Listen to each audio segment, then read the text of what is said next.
ದೇವ್ರಿ, ಈ ನನ್ನ ಜೀವನ ಅಲೆಗಳಿಗೆ ಸಿಲುಕಿ ಅಂಧಪತನ ಕೆಳಿದರೂ ಕೂಡ ಈ ನನ್ನ ಕನಸಿಗೆ ಮತ್ತೆ ಪುನರ್ಜನ್ಮ ನೀಡಿದೆ. ಇಂದು ನಮ್ಮ ಪ್ರಥಮ ರಾತ್ರಿ. ಇಂದು ನನ್ನ ಗಂಡ ರವಿ ಬರ್ತಾ ಇದ್ದಾರೆ. ಈ ನಮ್ಮ ಜೀವನ ಸುಗಮಯವಾಗಿ ಸಾಗಲಿ ಅಂತ ನಾನಿಲ್ಲಿ ಪ್ರಾರ್ಥಿಸಿಕೊಳ್ಳುವೆ ತಂದೆ, ಪ್ರಾರ್ಥಿಸಿಕೊಳ್ಳುವೆ.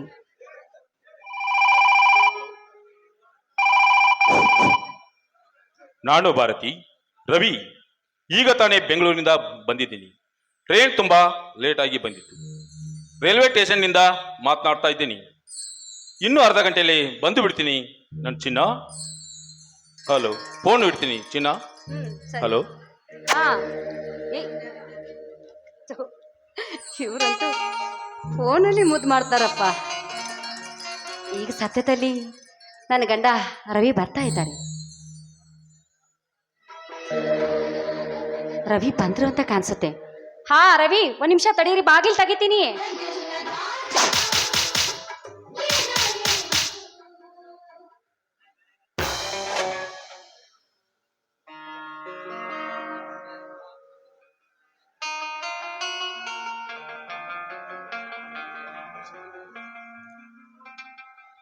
ಚೆನ್ನಾಗಿದ್ದೀಯಾ ಭಾರತಿ? ಹಾ, ನಾನ್ ಚೆನ್ನಾಗಿದ್ದೀನಿ. ಅಂದಹಾಗೆ ನೀವು ಚೆನ್ನಾಗಿ.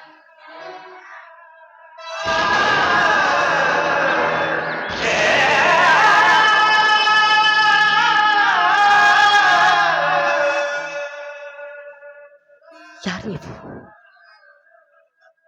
ನಾನ್ ಭಾರತಿ, ನಿನ್ನ ಪ್ರೀತಿಯ ಗಂಡ ಮಂಜು.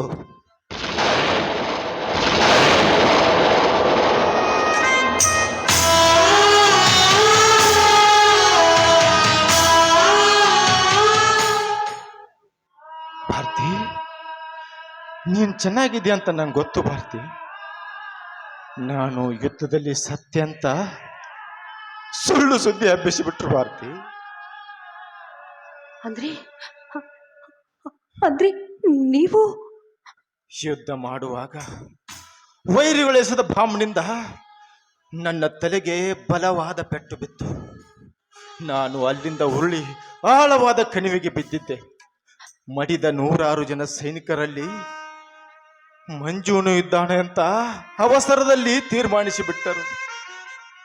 ಸಾವು ಬದುಕಿನ ಮಧ್ಯೆ ನರಳುತ್ತಾ ಬಿದ್ದಿದ್ದ ನನ್ನನ್ನ ಯಾರೋ ಪುಣ್ಯಾತ್ಮ ಕುರಿಗಾಯಿಗಳು ರಕ್ಷಣೆ ಮಾಡಿದರು.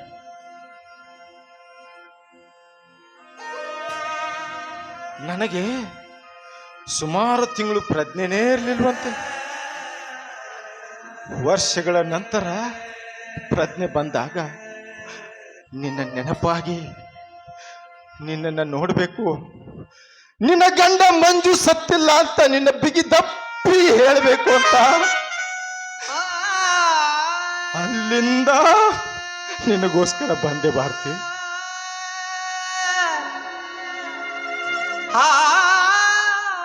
ಭಾರತಿ, ಅವತ್ತು ಈ ಸಮಾಜ, ಸರ್ಕಾರ, ಪತ್ರಿಕೆಗಳು ಮಂಜು ಸತ್ತಿದ್ದಾನೆ ಅಂತ ಹೇಳಿದ್ರು.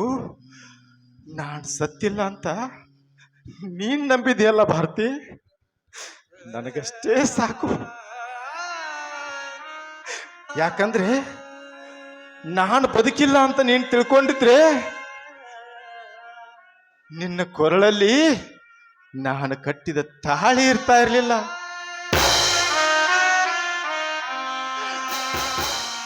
ಆ ಮುತ್ತೈದೆತನದ ಲಕ್ಷಣಗಳು ನಿನ್ನಲ್ಲಿ ಕಾಣ್ತಾ ಇರಲಿಲ್ಲ.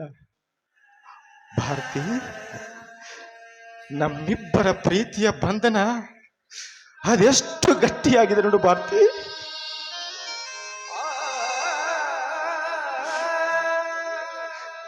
ನಿನ್ನ ಪ್ರೀತಿಗೆ ಕಾಯುವ ಶಕ್ತಿ ಇದೆ ಭಾರತಿ, ಶಕ್ತಿ ಇದೆ. ಅದಕ್ಕೆ ಅಲ್ಲವೇ ಅವತ್ತಿನ ದಿನ ಪ್ರಥಮ ರಾತ್ರಿ ದಿವಸ ನಾನು ಯುದ್ಧಕ್ಕೆ ಹೋಗುವಾಗ ಇದ್ದ ಅದೇ ಹೂವಿನ ಮಂಚ, ಅದೇ ಬಣ್ಣದ ಸೀರೆ ಉಟ್ಟು, ತಲೆಯಲ್ಲಿ ಮಲ್ಲಿಗೆ ಮುಡಿದು ನನಗೋಸ್ಕರ ಇಷ್ಟು ದಿನದಿಂದ ಕಾಯ್ತಾ ಇದ್ದೀಯ ಅಂದಮೇಲೆ ಭಾರತಿ, ನಿನ್ನಂಥವಳು ನನಗೆ ಸತಿಯಾಗಿ ಸಿಕ್ಕಿದ್ದು ನನ್ನ 7 ಜನ್ಮದ ಪುಣ್ಯ ಭಾರತಿ, 7 ಜನ್ಮದ ಪುಣ್ಯ. ಮಾತಾಡು ಭಾರತಿ. ಒಂದ್ ವೇಳೆ ನನ್ನ ಮೇಲೆ ಏನಾದ್ರು ತಪ್ಪು ತಿಳ್ಕೊಂಡ್ಬಿಟ್ಯಾ ಭಾರತಿ? ನನ್ನ ಗಂಡ 3 ವರ್ಷ ಆದ್ರೂ ಬರ್ಲಿಲ್ಲ, ಅಲ್ಲೇ ಯಾವ್ದಾದ್ರು ಹುಡುಗಿ ನೋಡಿ ಮದ್ವೆ ಆಗ್ಬಿಟ್ನೇನೋ ಅನ್ಕೊಂದೇನೋ ಭಾರತಿ? ಅಲ್ಲ ಭಾರತಿ, ಅಂತ ತಪ್ಪು ನಾನು ಯಾವತ್ತೂ ಮಾಡಲ್ಲ ಭಾರತಿ. ಯಾಕಂದ್ರೆ ಅಂತ ತಪ್ಪು ನೀನು ಮಾಡಿಲ್ಲ ಅಂದ್ಮೇಲೆ ನಾನು ಯಾಕೆ ಮಾಡ್ಲಿ ಭಾರತಿ? ನಾನು ಯಾಕೆ ಮಾಡ್ಲಿ ಭಾರತಿ? ಕಟ್ಟಿಕೊಂಡ ಹೆಂಡತಿ ಇದ್ದಾಗ ಗಂಡ ಮತ್ತೊಂದು ಮದುವೆ ಆಗಬಾರದು. ಅದೇ ರೀತಿ ಕೈ ಹಿಡಿದ ಹೆಂಡತಿ ಇದ್ದಾಗ ಹೆಂಡತಿ ಆದವಳು ತಾನು ಮತ್ತೊಬ್ಬರನ್ನು ವರಿಸಬಾರದು. ಹಾಗೊಂದು ವೇಳೆ ಆದ್ರೆ ಅದನ್ನ ದಾಂಪತ್ಯ ಅನ್ನೋದಿಲ್ಲ, ವ್ಯಭಿಚಾರ ಅಂತ ಕರೀತಾರೆ.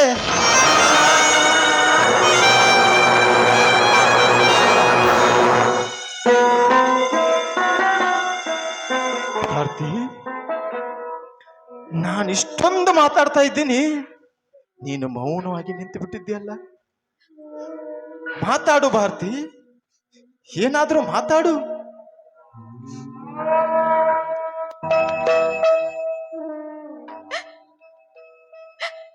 ಏನಂತ ಮಾತಾಡ್ಲಿ ಮಂಜು? ಏನಂತ ಮಾತಾಡ್ಲಿ? ಭಾರತಿ, ನನ್ನ ಮೇಲೆ ಏನಾದ್ರೂ ಕೋಪ ಮಾಡ್ಕೊಂಡಿ?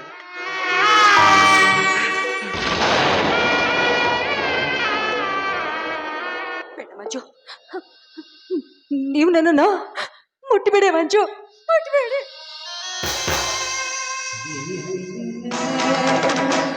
ಭಾರತಿ, ನಾನು ನಿನ್ನ ಮುಟ್ಟಬಾರ್ದ?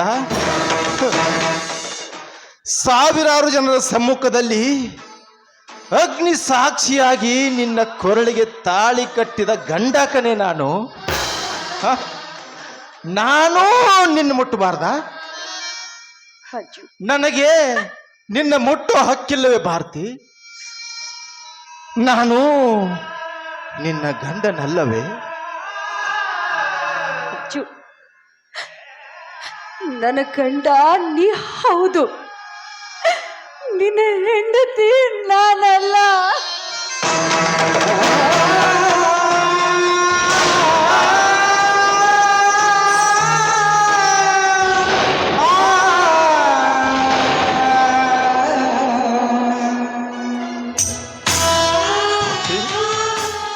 ಅಲ್ಲ, ಏನು ಮಾತಾಡ್ತಾ ಇದೆಯಾ ಅನ್ನೋ ಪ್ರಜ್ಞೆ ಇದೆಯಾ ನನಗೆ?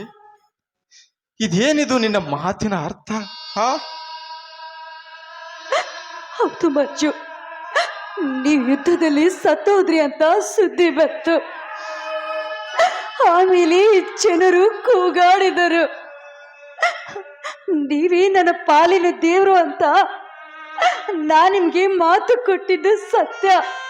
ಆದ್ರೆ ಆ ವಿಧಿ ನನ್ನ ಹಣೆ ಬರಹದ ಇತಿಹಾಸವನ್ನೇ ಬದಲಾಯಿಸಿ ಬಿಟ್ಟಿತ್ತು. ಭಾರತಿ, ಭಾರತಿ, ಈಗ ಆದದ್ದಾದ್ರೂ ಏನಾಗಿದೆ? ಅಲ್ಲ,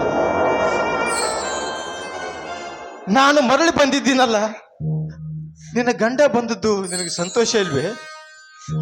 ಮತ್ತೆ ಯಾಕೆ ಹೇಳ್ತಾ ಇದೀಯಾ ಭಾರತಿ? ಯಾಕೆ ಹೇಳ್ತಾ ಇದ್ದೀಯಾ? ಮಂಜು, ನೀವು ಸತ್ತೋದ್ರಿ ಅಂತ ನಾನು ವಿಧವೆ ಆದೆ. ಆದ್ರೆ ಕೆಲ ದಿನಗಳ ಹಿಂದೆ ನಾನು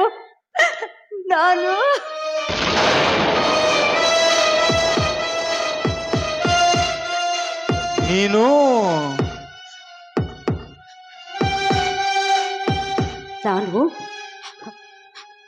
ನಾನು ಮತ್ತೊಂದು ಮದುವೆ ಮಾಡಿಕೊಂಡೆ.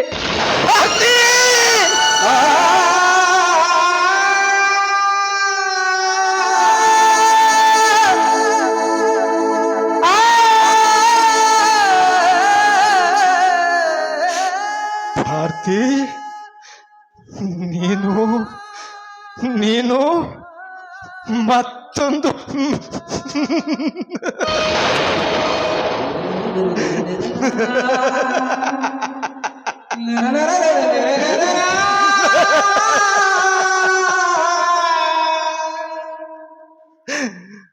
ಬೆಳದಿಂಗಳ ಅಂಗಳದಲ್ಲಿ ಚಂದ್ರ ಚಕೋರಿಯಾಗಿ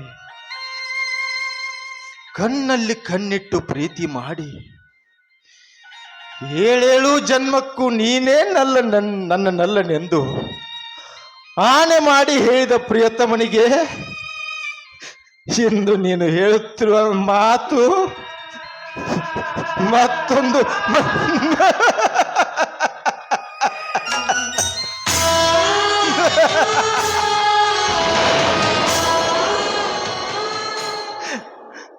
ರೀ, ನಿಮಗೋಸ್ಕರ ಕಾಯ್ತಾ ಇರ್ತೀನಿ. ನಿಮ್ಮ ಭಾವಚಿತ್ರ ನನ್ನ ಎದೆಯಲ್ಲಿಟ್ಟು ಪೂಜೆ ಮಾಡ್ತೀನಿ ಅಂತ ಹೇಳಿದ ಗಂಡನಿಗೆ ನೀನು ವೀರ, ಧೀರ, ಶೂರ ಅಂತ ಹೊಗಳಿ ಯುದ್ಧಕ್ಕೆ ಕಳಿಸಿ ಈಗ ನಿನ್ನ ಗಂಡ ಬಂದಾಗ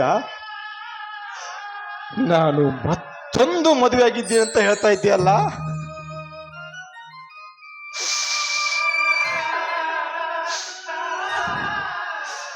ತುಂಬಾ ಸಂತೋಷ ಭಾರತಿ, ತುಂಬಾ ಸಂತೋಷ.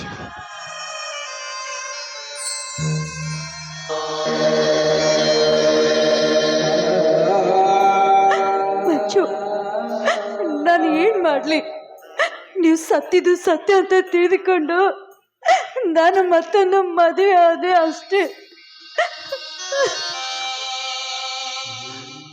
ಭಾರತಿ, ಅವತ್ತು ಜನ ಏನ್ ಹೇಳಿದ್ರು? ಮಂಜು ಸತ್ತೋದ ಅಂತ. ಆದರೆ ಅವತ್ತು ನಾನು ಸಾಯ್ಲಿಲ್ಲ ಭಾರತಿ, ಅವತ್ತು ಸಾಯ್ಲಿಲ್ಲ. ಆದ್ರೆ ಇವತ್ತು ನಿನ್ನ ಮಾತು ಕೇಳಿ ನಾನು ಸತ್ತೋದೆ.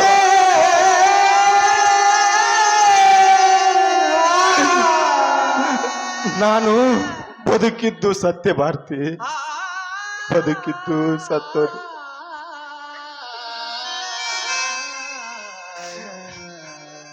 ಯುದ್ಧದಲ್ಲಿ ಶತ್ರುಗಳ ಬಾಂಬ್ ಸಿಡಿದರು. ಸಾವನ್ನೇ ಗೆದ್ದು ಬಂದಿದ್ದ ಈ ವೀರ ಸೈನಿಕ ತಾನು ತಾಳಿ ಕಟ್ಟಿದ ಹೆಂಡತಿಯಿಂದ ಇವತ್ತು ಮರಣ ಶಾಸನ ಬರೆಸಿಕೊಂಡು ಬಿಟ್ಟ.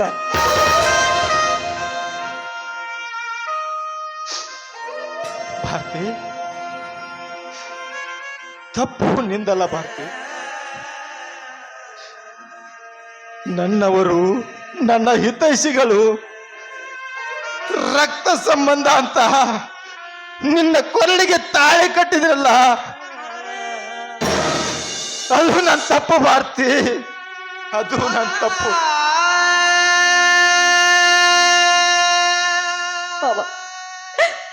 ನಿಮಗೇನ ಮೇಲೆ ಕೋಪ ಐತ್ರಿ? ನನ್ನ ಕತ್ತಲೆ ಹೆಚ್ಚಿಗೆ ಬೇಡಿ.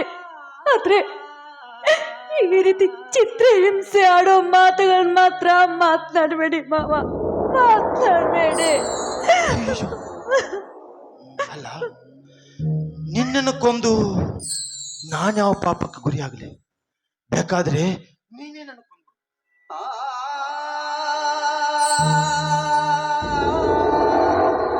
ಯಾಕಂದ್ರೆ ನಾನು ಈಗಾಗಲೇ ಬದುಕಿದ್ದು ಸತ್ತೋಗಿದ್ದೀನಿ.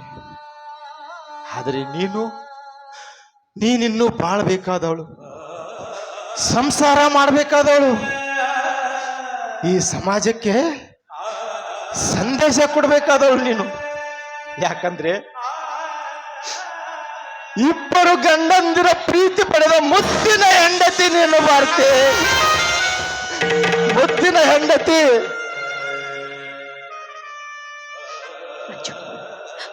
ನಾನು ಮಾಡಿದ ತಪ್ಪಿಗೆ ನೀವೇನೇ ಶಿಕ್ಷೆ ಕೊಟ್ಟರು ಕೂಡ ನಾನು ಆ ಶಿಕ್ಷೆನ ಅನುಭವಿಸ್ತೇನೆ. ನೋಡಿ, ದಯವಿಟ್ಟು ಈ ರೀತಿ ಮಾತನಾಡಬೇಡಿ. ನನ್ನ ಹಣೆ ಬರಹದಲ್ಲಿ ಏನಿತ್ತು ಅದೆಲ್ಲ ನಡೆದ ಹೋಯಿತು. ಬೇಕಿದ್ರೆ ನಾನು ಮಾಡಿದ ತಪ್ಪಿಗೆ ನೀವು ಏನ್ ಬೇಕಾದ್ರೆ ಶಿಕ್ಷೆ ಕೊಡಿ.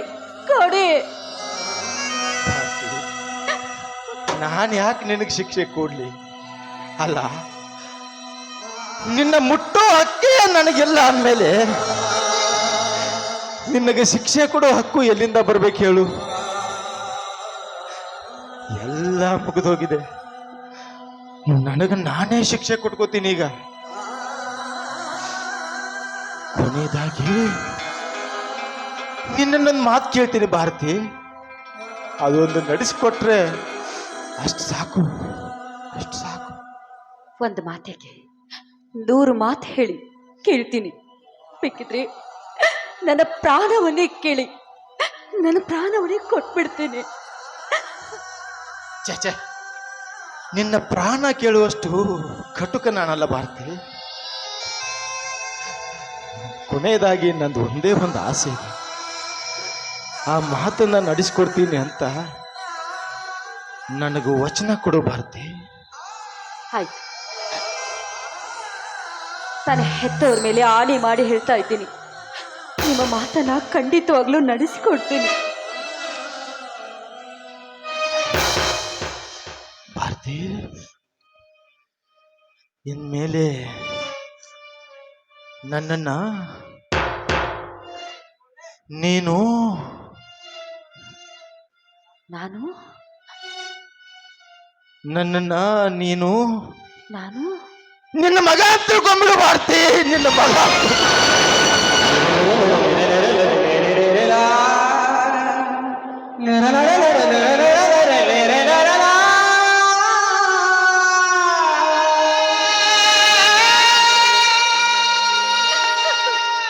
ಅಚ್ಚು, ಏನ್ ಮಾತಾಡ್ತೀರಿ ಬರೀ ನೀವು? ಇನ್ಮೇಲೆ ನಾನು ನಿಮಗೆ ತಾಯಿ ಆಗಬೇಕೆ?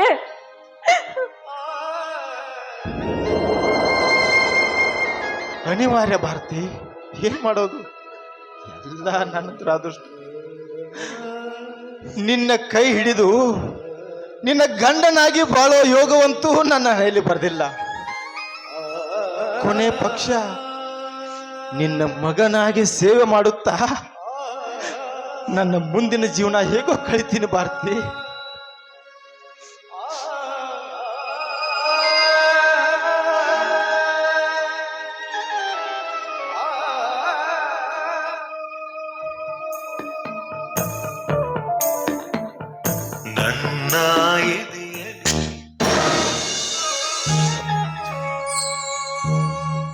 ಜಟಿಲ ಕಾನನದ ಕುಟಿಲ ಪದಗಳ ಹರಿವ ದೊರೆಯುದ, ಜಟಿಲ ಕಾನನದ ಕುಟಿಲ ಪದಗಳು ಹರಿವ ದೊರೆಯುದ. ಎಲ್ಲಿಗಾದರೂ ಕಾನದ ಕಡಲು ಸೇರಬಲ್ಲ.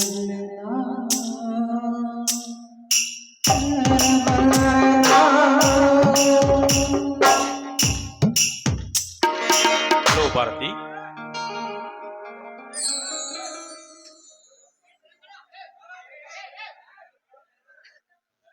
ಹಲೋ ಭಾರತಿ. ಹಾ, ಬನ್ನಿ. ಹಾ ಭಾರತಿ, ಯಾರಿವರು?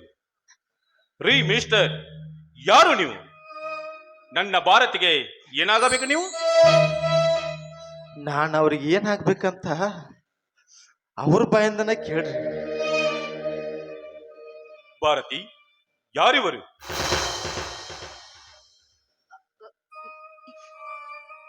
ಇವರು ಇವರು ನಾನೇ ಹೇಳ್ತೀನಿ ಇರ್ರಿ. ಬಹುಶಃ ನೀವು ಬಂದ ಖುಷಿಲಿ ಅವ್ರಿಗೆ ಮಾತೇ ಹೊಡ್ತಾ ಇಲ್ಲ. ನಾನು ಇವರಿಗೆ ಮಗ ಆಗಬೇಕ್ರಿ. ಏನು ಮಗ ಆಗಬೇಕೆ? ಮಗ ಅಂದ್ರ ಅವರ ಹೊಟ್ಟಿಲೆ ಹುಟ್ಟಿದ ಮಗ ಅಲ್ರಿ. ನನ್ನ ಹೆತ್ತ ತಾಯಿಯನ್ನ ಕಳೆದುಕೊಂಡ ಮೇಲೆ ಈ ನನ್ನ ಅಂತರಂಗದ ಭಾವನೆಯಿಂದ ಪಡೆದುಕೊಂಡ ಮಹಾತಾಯಿಯವಳು. ಈ ನನ್ನ ತಾಯಿನ ನೋಡ್ಕೊಂಡು ಮಾತಾಡ್ಸ್ಕೊಂಡು ಹೋಗೋಣ ಅಂತ ಬಂದಿದ್ದೆ. ನಮ್ಮ ಅವ್ವನ ಗಂಡ ನಮ್ಮಪ್ಪ ಅದ್ ಹೆಂಗಿದ್ದಿರ್ಬೋದು ಅಂತ ವಿಚಾರ ಮಾಡೋದ್ರಾಗ ನೀವು ದೇವ್ರು ಬಂದಂಗೆ ಬಂದ್ಬಿಟ್ರಿ ಅಪ್ಪ, ದೇವ್ರು ಬಂದಂಗೆ ಬಂದ್ಬಿಟ್ರಿ. ನೋಡ್ರಿ, ಈ ನನ್ನ ತಾಯಿಗೆ ಯಾವ ತೊಂದರೆ ಆಗದಂಗ ನೋಡ್ಕೊಂಡು ಹೋಗ್ರಿ ಅಂತ ನಿಮಗ್ ಕಾಲಿಗೆ ಬಿದ್ದು ಬೇಡ್ತಾರೆ.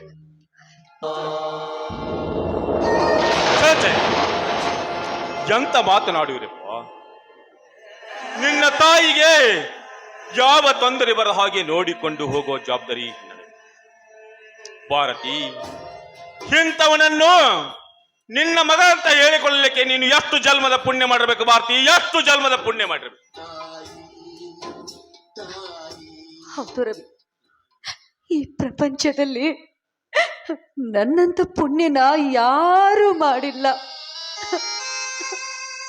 ಅಂಥ ಪುಣ್ಯ ಪಡೆದುಕೊಂಡು ಬಂದಿದ್ದೀನಿ ನಾನು, ಅಂಥ ಪುಣ್ಯ ಪಡೆದುಕೊಂಡು ಬಂದಿದ್ದೀನಿ. ಭಾರತಿ, ಮಗ ಮನೆಯವರಿಗೆ ಬಂದಿದ್ದಾನೆ, ಒಳಗೆ ಕರೆದುಕೊಂಡು ಹೋಗಿ ಊಟ ಮಾಡಿಸು. ಬ್ಯಾಡ್ರಿ ಅಪ್ಪ, ಈಗ ಹೊಟ್ಟೆಯಾಗ ಕರಗಲಾರ್ದಂತ ಊಟ ಮಾಡೀನಿ, ಮತ್ತ್ಯಾಕೆ ಊಟ ಇಲ್ಲ? ನಾನು ಹೋಗಿ ನನ್ನ ಮನೆ ಸೇರಿದ್ರೆ ಸಾಕು.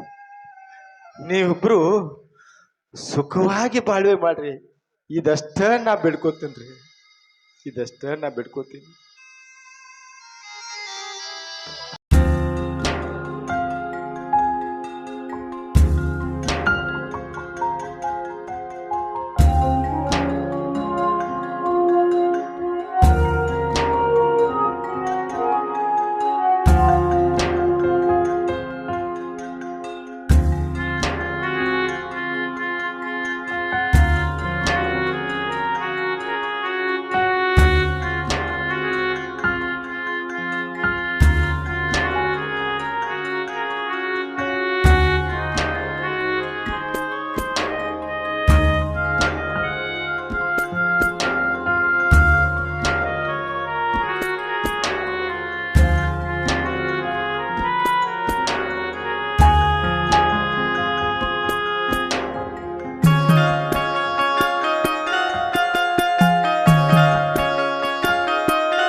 ಭಾರತಿ, ಬೇಗ ಬರಬೇಕಾದವನು ತುಂಬಾ ತಡ ಮಾಡಿ ಬಂತು. ನನ್ನನ್ನು ಕ್ಷಮಿಸಿ ಬಿಡು ಭಾರತಿ, ನನ್ನನ್ನು ಕ್ಷಮಿಸಿ ಬಿಡು. ಹೋಗ್ಲಿ ಬಿಡಿ, ಈಗ ತಾನೇ ಬಂದಿದ್ದೀರ, ಕೈ ಕಾಲು ಮುಖ ತೊಳೆದುಕೊಂಡು ಊಟ ಮಾಡೋರಂತೆ ಬನ್ನಿ. ಅದೆಲ್ಲ ಆಮೇಲೆ. ಸದ್ಯ ಏನ್ ಬೇಕು ನಿಮಗೆ? ಪ್ರಯಾಣ ಮಾಡಿ ತುಂಬಾ ಬೇಸರವಾಗಿದೆ, ನಿನ್ನ ಮಧುರವಾದ ಕಂಠದಿಂದ ಒಂದ ಗೀತೆ ಹೊರಬರಲಿ. ಹೋಗ್ರಿ, ತುಂಬಾ ತುಂಟ ನೀವು.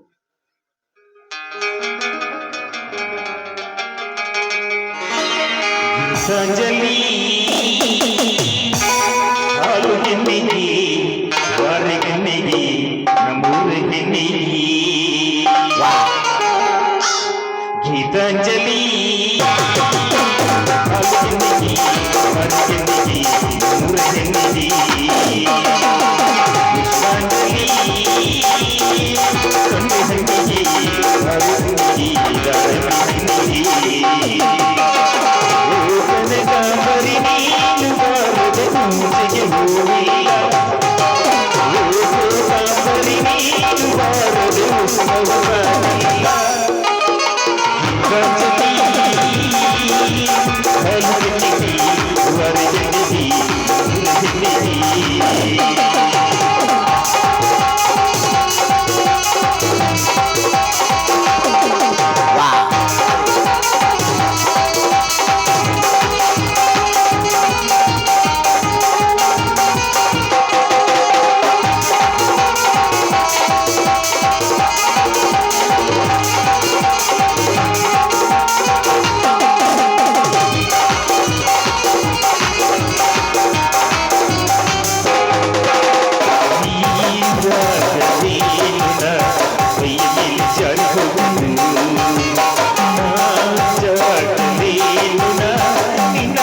ಚಂದ ತೋರಲು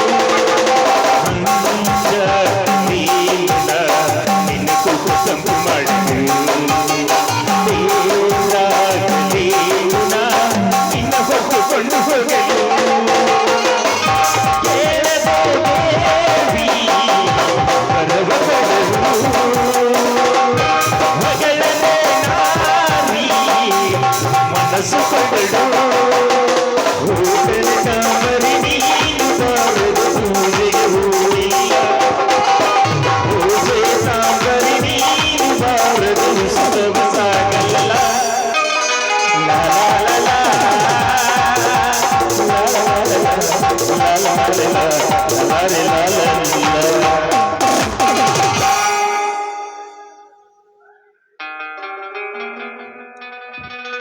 ಭಾರತಿ, ನಾನು ಮುಖ ತೊಳೆದುಕೊಂಡು ಬರುತ್ತೇನೆ.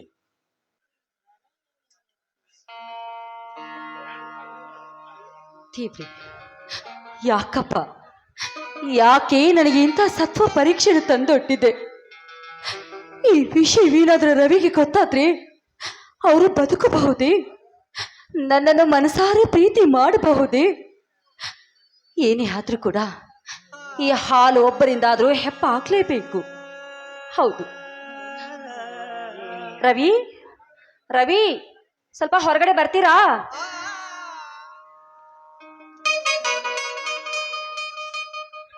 ಯಾಕೆ ಭಾರತಿ, ಹೋಗಿದೀಯಾ? ಸ್ವಲ್ಪ ರೆಸ್ಟ್ ತೆಗೆದುಕೋಬೇಕಂತ ಮಲಗಿದೆ ಅಷ್ಟೇ. ರವಿ, ಏನಿದು?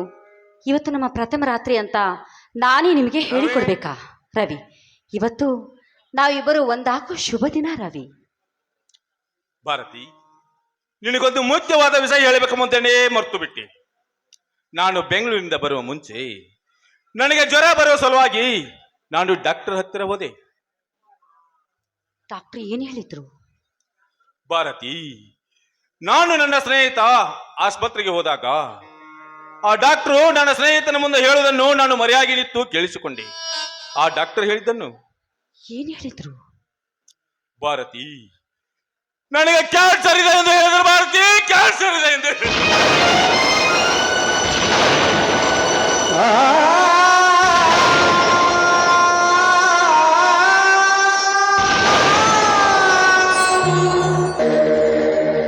ಕೆಲ ದಿನಗಳ ಮಟ್ಟಿಗೆ ಹೆಣ್ಣಿನ ಸಂಬಂಧದಿಂದ ದೂರ ಇರು ಎಂದು ಹೇಳಿದರು. ಭಾರತಿ, ದೂರ ಇರು ಎಂದು ಹೇಳಿದರು. ನನ್ನ ರೋಗ ವಾಸಿಯಾಗುವವರೆಗೂ ದಯವಿಟ್ಟು ನೀನು ನನ್ನ ಸಹಕರಿಸಲೇಬೇಕು. ಭಾರತಿ, ಸಹಕರಿಸಲೇಬೇಕು. ಭಾರತಿ, ಯಾಕೋ ನನ್ನ ತಲೆ ನೋತಾ ಇದೆ. ನಾನು ಸ್ವಲ್ಪ ರೆಸ್ಟ್ ತೆಗೆದುಕೊಳ್ತೀನಿ, ಬರ್ತೀನಿ. ಭಾರತಿ,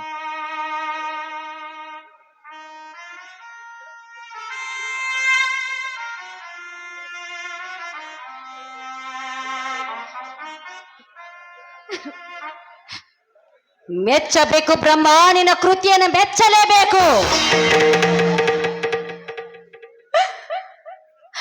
ಗಂಡನ ಹೃದಯದಲ್ಲಿ ಪ್ರೀತಿ ಇಡ್ಬೇಕಂತ ಆಸೆ ಪಟ್ಟೆ. ಮೊದಲನೇ ಗಂಡ ಬಂಗಾರದ ಮದುವೆ, ಅದರ ಬೆಲೆ ತುಂಬಾನೇ ಪವಿತ್ರವಾದದ್ದು. ಆದ್ರೆ ಯಾವುದಕ್ಕೂ ಪ್ರಯೋಜನವಿಲ್ಲ.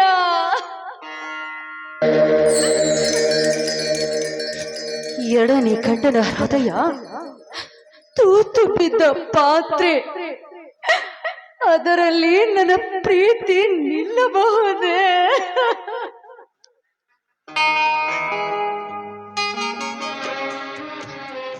ಒಬ್ಬರಲ್ಲದೆ ಇಬ್ಬರು ಗಂಡಂದಿರನ್ನು ಕೊಟ್ಟೆ, ಆದ್ರೆ ಅವರ ಹೃದಯವನ್ನೇ ಮುಟ್ಟಲಾರದಷ್ಟು ದೂರವಿಟ್ಟೆ.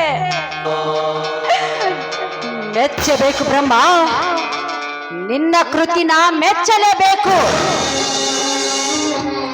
ವಾ ಬ್ರಹ್ಮ, ವಾ.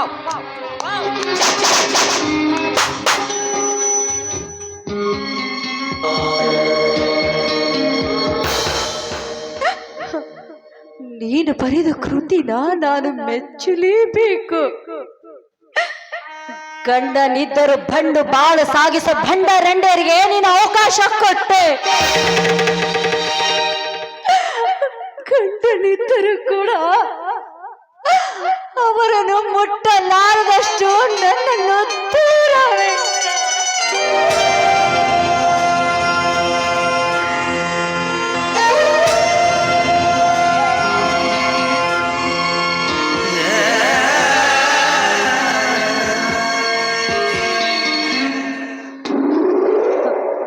ಅದಕ್ಕೆ ಹೇಳಿರ್ಬೇಕು ಬ್ರಹ್ಮ ಬರೆದ ಬರಹ ಅಂತ. ಬರೆಯೋನು ನೀನಾದ್ರೆ ಅದನ್ನ ದುಃಖ ಪಡೋ ಅದೃಷ್ಟ ನನಗಿದೆ.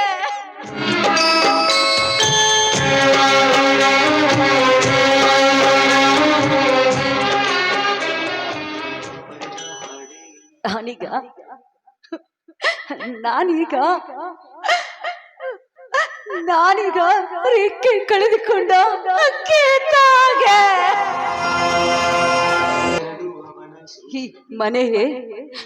ಈ ಮನೆನೇ ನನಗೆ ಪ್ರಪಂಚ. ಇದುವೇ ನನ್ನ ಬಂಧನ.